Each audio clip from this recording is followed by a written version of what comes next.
In last video, we have determined the resultant intensity of diffracted wave, and intensity which we have derived, that is A naught sin square alpha upon alpha square sin n beta upon sin beta whole square.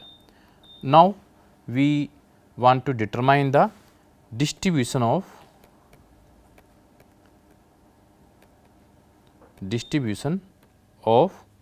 intensity in the form of maxima and minima. And first distribution is principal maxima, just like diffraction due to single slit. If we want to determine intensity principal maxima, then this term sin beta should minimum, and we know that minimum value of sin beta is 0, and if sin beta is 0, then sin n beta becomes equal to 0 and sin n beta upon sin beta, in this term sin n beta upon sin beta, it becomes 0 upon 0, or we can say indeterminate. This is the value of, this is indeterminate, and we can solve it by L'Hospital rule. We should apply here L'Hospital's rule.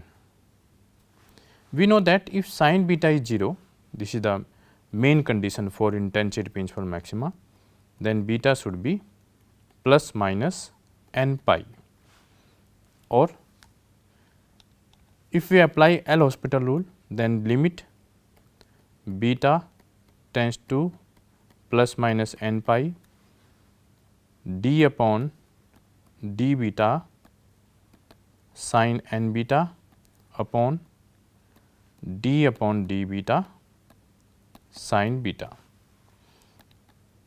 Limit beta tends to plus minus n pi, differentiation of sin n beta n cos n beta upon differentiation of sin beta cos beta, and if we put this limit, then it becomes n cos n plus minus n pi upon cos plus minus n pi, and it is plus minus 1, again it is plus minus 1, or we can say plus minus capital N. And if we put the value of sin n beta upon sin beta in resultant intensity, it becomes A naught sin A naught square sin square alpha upon alpha square sin square alpha upon alpha square sin n beta upon sin beta whole square, and value of sin n beta upon n beta, it is plus minus n, and intensity becomes A naught square sin square alpha upon alpha square into plus minus n whole square, or we can say intensity for principal maxima, it should be A naught square sin square alpha upon alpha square capital N square, where capital N represents the number of slits. This is the intensity for principal maxima, and these maxima are more intense and called principal maxima when beta is plus minus n pi, when beta is plus minus n pi, and we know that value of beta is E plus d pi e plus d sin theta upon lambda equal to plus minus n pi. This is the value of beta, and pi cancel out, e plus d sin theta equal to plus minus n lambda. It is also known as grating equation. And for n equal to 0, we get 0 order maximum. For n equal to plus minus 1, plus minus 2, plus minus 3, and we obtain first, second and third order principal maxima respectively, and plus minus sign shows that the principal maxima lie on either side of 0 order maxima. Now, we will determine the minima, and we know that intensity is A naught square sin square alpha upon alpha square sin n beta upon sin beta whole square. Now, we require minima. For minimum intensity, sin n beta, value of sin n beta should be minimum. It means when sin n beta is minimum, means 0, then intensity becomes minima, and if sin n beta is 0, then sin beta becomes equal to 0, and if sin beta becomes equal to 0, then sin n beta upon sin beta, this sin n beta upon sin beta again becomes indeterminate, and that is the condition of principal maxima. It means for minima, we should take sin beta is 0, but in such a way that sin beta is not equal to 0, and if sin beta is 0, if sin n beta is 0 and sin beta is not equal to 0, then sin n beta upon sin beta becomes equal to 0, and if value of sin n beta upon sin beta is 0, then intensity minima becomes 0. This is the value of intensity at minimum position, and we know that minima is obtained when sin n beta is equal to 0, or we can say sin n beta is sin plus minus m pi. We know that sin plus minus m pi is equal to 0, and this n beta should be equal to plus minus n pi, n beta should be equal to plus minus m pi, and capital N value of beta is e plus d pi e plus d sin theta upon lambda equal to plus minus m pi. Pi is cancel out, it becomes capital N e plus d sin theta equal to plus minus m lambda. This is for minima. Where m is integral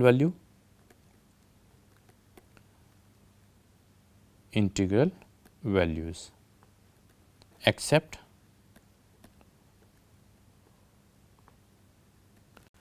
0, n, 2n, nn, because for this value m make sin beta equal to 0, which gives the principal maxima. It means, and we have taken that sin beta should not equal to 0. It means m represents all integer value except 0, capital N, 2n and so on, nn. And for m equal to 0, which gives principal maxima, m 1, 2, 3 up to capital N minus 1 give minima. For this value, intensity will be minima, and when m is equal to capital N, it gives again a principal maxima. Thus, there are capital N minus 1 minima, capital N minus 1 minima between two consecutive principal maxima. This is the number for the positions of minima. And now, we will move towards the secondary maxima. Secondary maxima. There are, as we have discussed above, there are capital N minus 1 minima between two consecutive principal maxima. Therefore, there must be n minus 2 other maxima between two principal maxima. These are called the secondary maxima. These are called the secondary maxima. To find the positions of these secondary maxima, we have to differentiate the intensity with respect to beta, di upon d beta, and equating it to 0, and I we have already known a naught square sin square alpha upon alpha square sin n beta upon sin beta whole square, and this intensity is variable with respect to beta. So, we have to differentiate this intensity with respect to beta and equate to 0, and di upon d beta becomes d upon d beta a naught square sin square alpha upon alpha square sin n beta upon sin beta whole square, and we know that this is differentiation with respect to beta. It means a naught square sin square alpha upon alpha square becomes constant for this intensity. For this differentiation, a naught square sin square alpha upon alpha square d upon d beta sin n beta upon sin beta whole square. Now, we differentiate it. D I upon d beta equal to a naught square sin square alpha upon alpha square, differentiation of this term sin n beta upon sin beta whole square. It becomes twice sin n beta upon sin beta into denominator sin beta, differentiation of numerator n cos n beta minus sin n beta as it is, differentiation of sin beta, differentiation of this sin beta cos beta upon square of denominator sin square beta equal to 0. Sin beta means denominator as it is, differentiation of numerator minus sin n beta as it is, differentiation of sin beta, square of denominator. And if this term is equal to 0, it means this term should be equal to 0. If this whole term is equal to 0, if this whole term is equal to 0, it means this term should equal to 0, or we can say that sin beta n cos n beta minus sin n beta cos beta equal to 0,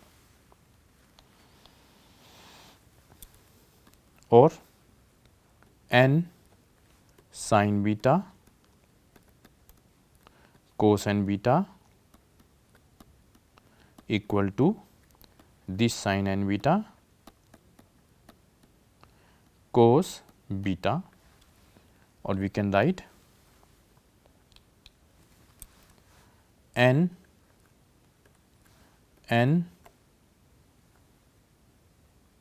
sin beta upon cos beta equal to sin n beta upon cos n beta. Sin beta upon cos beta is tan beta, and tan beta equal to sin n beta upon cos n beta is tan n beta, or we can write tan n beta is n tan beta upon 1. We can write tan n beta is n tan beta upon 1. Suppose this is a triangle,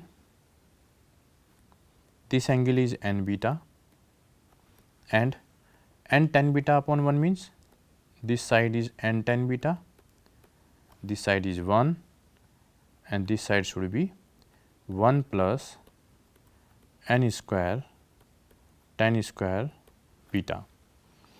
And to determine intensity, we know that intensity is A naught square sin square alpha upon alpha square sin n beta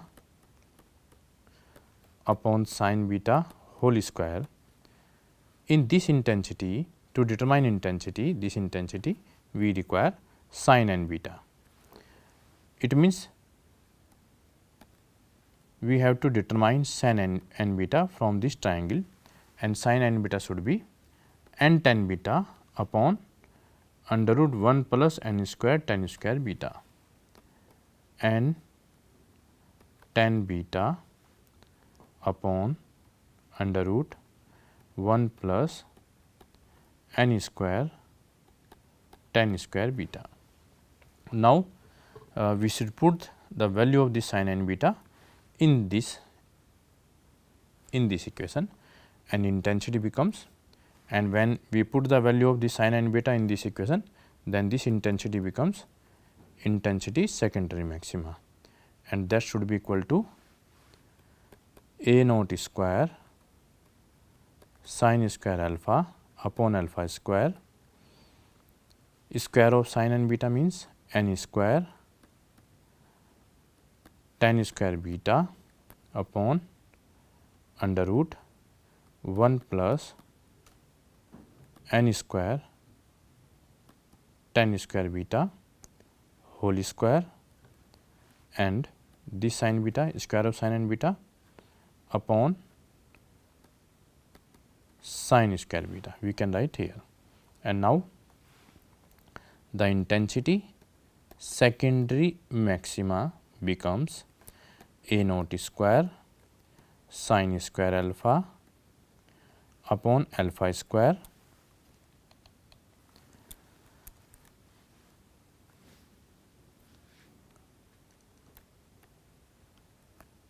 this square n square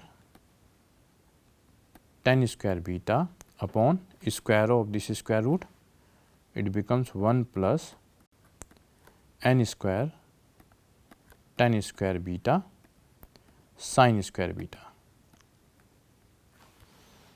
and we can also write 1 a naught square sin square alpha upon alpha square n square.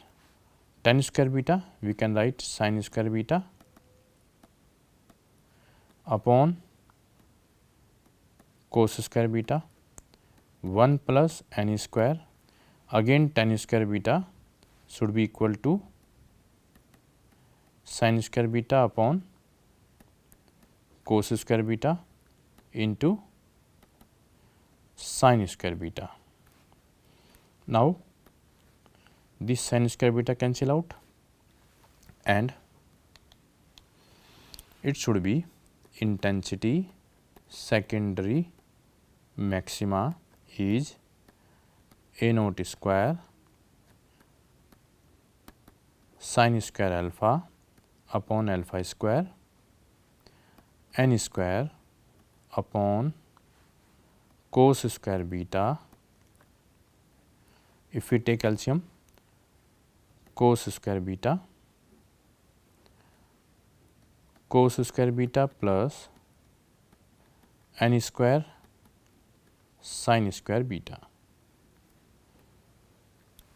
and now cos square beta cancel out, it becomes a naught square sin square alpha upon alpha square n square upon cos square beta, we can write 1 minus sin square beta plus n square sin square beta.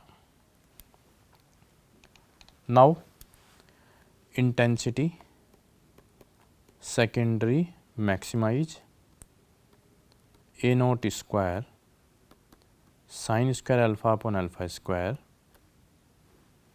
capital N square upon 1 plus sin square beta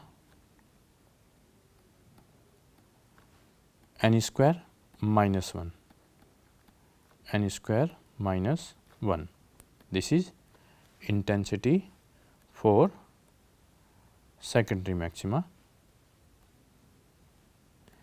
and if we determine the ratio of intensity secondary maxima and principal maxima, then it should be a naught square sin square alpha upon alpha square n square upon 1 plus n square minus 1 sin square beta. This is intensity secondary maxima upon a naught square sin square alpha upon alpha square n square. Now, this term cancel out, n square cancel out, and it becomes 1 upon 1 plus n square minus 1 sin square beta. This is the intensity ratio of secondary maxima intensity and minima intensity. It represents that greater the value of capital N, the weaker are secondary maxima. Actually, N is very large, hence these secondary maxima are not visible in the grating spectrum.